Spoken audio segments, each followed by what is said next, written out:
Welcome to Jarrod Kimber's Super Over. Let's just start with this. We came in and India were whacking the ball around. This was a fantastic day of cricket in the end because of how tense it got. Absolutely. I think it's been a great test series. But I think this test match in itself has been a fantastic test match. We can say it was a poor pitch, but actually sometimes the poor pitches are the ones that make better test matches because there's a lot more talking points. You know, there's nobody going to stand there and bat all day and bore the pants off you. It's the way these teams are playing now. I've really enjoyed commentating on this series, but I think this test match even more so special because there's been some young players on both sides stand up and really come of age. And I've said it a few times. I said it once earlier. There's a lot of talk about county cricket dying, a lot of talk about franchise cricket and test cricket dying. Well, let them go off. Let them go off and play franchise cricket. I really don't care. People don't want to play test cricket. Don't care. Because there's some young guys who have played this week who really have forged a career for themselves in test match cricket. And this is the best, for me, the best format of the game. And the hardest format of the game. And we've had some experienced players perform. We've had some great young players really come of age this week. I've loved watching this game.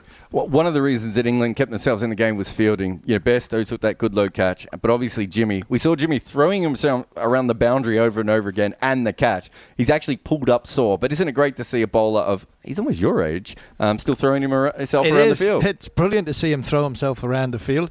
I don't think it's brilliant for Jimmy to throw himself around the field. But to see the hunger, the enthusiasm for the game, 41-year-old, to keep coming back time after time after time after he's bounced off the advertising boards to save one run after he's done that, and then to see him with a hump on when he actually did it well to save it, and it just the momentum rolled and it rolled back onto the boundary board. And he had 2 runs in about 4 balls after in between him bowling them 2 overs this morning. He wasn't a happy bunny then. I'd love to have seen some of the young players go up to him and pat him on the back and say hard lines, because knowing Jimmy as I do, he would have given him one hell of a volley, because what a grump he would have been in. But that's what makes greatness, because he missed out saving 1 run. It meant a lot to him, and you could see that in his face. And that's why this side aspires to be great, because they've got a leader, not only in Stokes, but a senior player like Anderson, who is 41 years old, throwing himself around the field, diving, catching, bowling whatever he needs to bowl, still be in the greatest shape he possibly can be to fulfill his overs to finish the test match. Better than maybe 1 or 2 others who are in that team, who are I have a question mark on. Shubman Gill was ultimately the difference between the two sides today. All the way through this series, he's been under so much pressure. He made the runs in the 3rd innings, but then people started to say, well, he made runs in the 3rd innings when we're in front, and 3rd innings is easier. This was important runs. And almost from ball 1, as good as Jaiswal and Rohit batted, I thought that Shubman Gill was the one who just looked the most comfortable on this wicket, and really England never had an answer for him today. No, he had a plan on how he was going to play, and largely down, and it sounds silly, but on a wicket which was unpredictable, his plan was to come out of his crease, to get closer to the ball. And once he got closer to the ball, he's very quick when he's on his feet, so he came down the crease, outside the ball, so he could smother any movement or any indifferent bounce, and he could hit it through the leg side. He had that plan. It worked perfectly, and he faced 124 balls, I think it was, for his 50. I think this is a career-defining moment for Shubman Gill, because he came into this series averaging just under 30 or in around 30. A lot of people questioning his place. Quite a few of the young franchise batters being either pushed to one side or not talked about anymore. And it was, does Shubman Gill really, has he got it in him to bat at number 3, or is he just one of these other franchise players? And I think this 50 will feel like 150 to him, because he's got his side over the line, not only in a match-winning situation, but a series-winning situation. So this will do a lot of good for the actual confidence of Shubman Gill, the Test cricketer. Do you know, I've been thinking about this. One of the reasons that England have done so well in this series is the planning that they've had for all the batters. The 2 batters they have no plans for are Jaiswal, who they're still trying to work out. But the other one is Dhruv Jurel. You've only come up against him in 3 innings. They would have played against him in England A, so there was something going on there. But they don't know that much about him. He just walked into a high-pressure situation again and looked magnificent. Another simple technique. Hits the ball very well down the ground.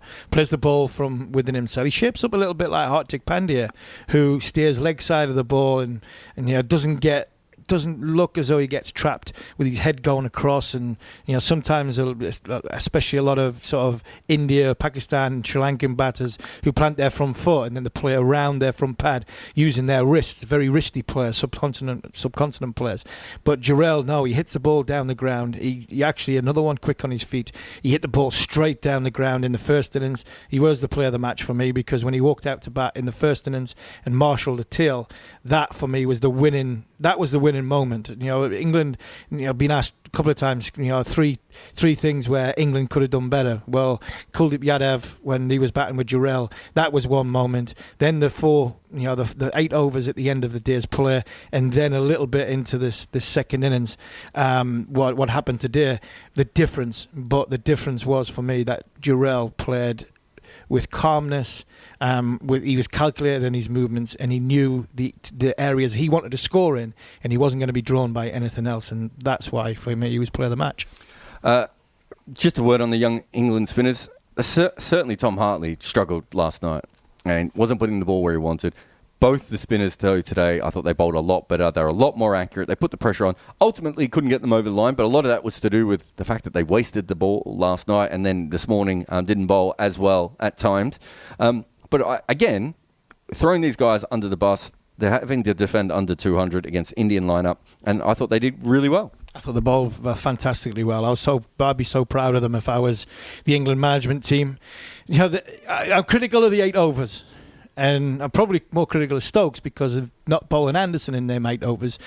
But I can understand why he bowled, because the situation was the ball's turning, it's hard. Can we get some indifferent bounce? I think the factor that maybe wasn't the sort of easiest factor to throw into the mix was how were them players mentally?